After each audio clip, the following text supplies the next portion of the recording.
हाँ हो गया बाकी तो बहुत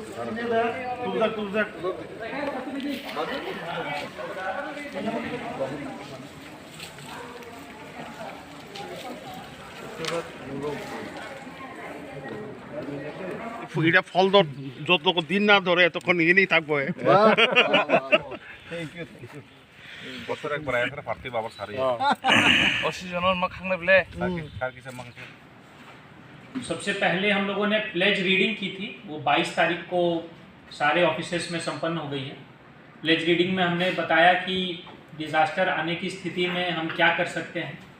और क्या क्या एक्टिविटीज़ हमें करनी चाहिए। इसके बाद प्लांटेशन ऑफ ट्रीज़ है, तो प्लांटेशन ऑफ ट्रीज़ का ड्राइव लगातार से चल रहा है, लेकिन एक बड़े लेवल पे एक मास स्केल पे प्लांटेशन ड्राइव हम लोग आज कर रहे हैं, यहाँ SDM ऑफिस में कर रहे हैं। इसके अलावा मॉक ड्रिल हमें करना है, तो अर्थक्वेक, फ्लड और फायर पे हम लोग मॉक ड्रिल कर रहे हैं। फ्लड पे जो मॉक ड्रिल है वो कल होगा 6 तारीख को। इसके अलावा अर्थक्वेक और फायर का जो मॉक ड्रिल है वो 7 तारीख को हम करेंगे।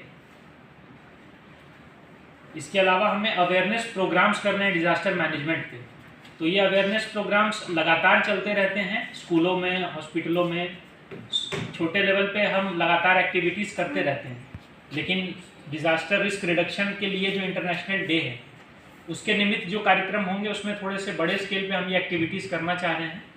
तो उसके लिए हमने ये टारगेट किया है कि जब जब मार्केट डेज होते हैं तो जो हमारे जितने बड़े मार्केट्स हैं, जैसे जम्पुई जिला मार्केट है, करजला में मार्केट है, तो गाबर्दी में मार्केट है, तो इन सब के मार्केट डेज के दिन हम वहाँ पे अवेयरनेस एक्टिविटीज़ करें ताकि ज़्यादा से ज़्यादा लोगों को पता चल सके और डिज़ास्टर आने की स्थिति में क्या एक्टिविटीज़ सबसे पहले लिया जा सकता है इसके बारे में उनको जागरूकता की जा सके। तो ये मेन एक्टिविटीज़ हम करने वाले हैं और इसमें सबसे इम्पॉर्टेंट रोल मीडिया का है कि वो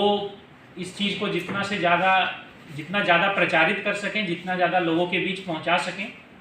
क्योंकि फर्स्ट रिस्पॉन्डर्स जो हैं डिज़ास्टर में रिस्क को कम करने के लिए सबसे ज़्यादा इम्पॉर्टेंट फर्स्ट रिस्पॉन्डर्स का रोल है। और फर्स्ट रिस्पॉन्डर्स ऑफिशियल्स जनरली नहीं हो सकते। जहाँ पे डिज़ास्टर आता है आपके नेबर्स, आपकी फैमिली, वो स्वयं फर्स्ट रिस्पॉन्डर्स होती हैं। तो ये एजुकेशन का प्रोग्राम मीडिया के माध्यम से जम्पुई जिला के हर लोग तक पहुँचे, इसी एक अपेक्षा के साथ आज का ये मास प्लांटेशन ड्राइव हम लोग स्टार्ट करेंगे। और हमारी अपेक्षा रहेगी कि जैसा सहयोग मीडिया की तरफ से आज मिल रहा है ऐसा ही लगातार हमारी एक्टिविटीज़ में मिलता रहे और जितनी भी एक्टिविटीज़ हम डिज़ास्टर रिस्क रिडक्शन के लिए करें मीडिया उसको टॉप प्रायोरिटी के लिए और अपने स्पेसेस में उसको ज़रूर दिखाए। Thank you sir. ये जो कुछ दिन पहले बाढ़ आया था त्रिपुरा, हमारे इधर भी बहुत सारे जो ब्रिज है वो सब नुकसान में हुआ, तो इसके बारे में सर आपका क्या स्टेप? एक्चुअली जब फ्लड आया तो इनिशियली सबसे पहले हम लोग जान की सबसे कम नुकसान हो उस पर फोकस करते हैं, उसके बाद प्रॉपर्टी पे कम नुकसान हो। तो उसके लिए हम लोगों ने इमीडिएट रेस्क्यू, रिलीफ, रिहेबिलिटेशन का काम किया है और डेब्री वगैरह जो हटाने का काम है वो तो हर जगह पूरा किया जा चुका है।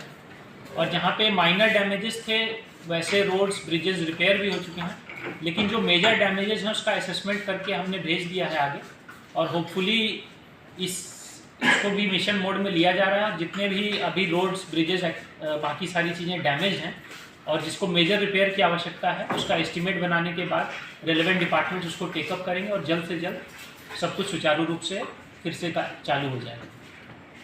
इसके बाद सर जो बाढ़ की वजह से लोगों का ज़मीनें जो है वो बहुत तोड़ के ले गए पानी, इसके बारे में सर अगर लोग पूछता है कि अगर कोई हो जाए ईद और सुर्खी से तो बहुत अच्छा होता है, लेकिन बहुत सारे जगह में सर पानी के जो नाले हैं उससे टूटता रहता है, टूट जाता है, तो इसके बारे में सर आप? ये इमीडिएट जो फ्लड आया उसके बाद इमीडिएट जो मेजर्स थे वो तो लिए जा चुके हैं। लॉन्ग टर्म मेजर्स में क्या कर सकते हैं ताकि लैंडस्लाइड्स कम किए जा सकें, लोगों की ज़मीन जो क्षरण हो जाता है उसको रोका जा सके, इसके लिए एक व्यापक रूप से सोचने की आवश्यकता है और क्या क्या एक्टिविटीज़ लॉन्ग टर्म में किए जा सकते हैं उसको आज से हमको स्टार्ट करने की आवश्यकता है ताकि आगे के लिए हम फ्यूचर रेडी बन के रहें। और अगर किसी के ज़मीन में इन जनरल नुकसान हुआ है, क्रॉप्स का नुकसान हुआ है,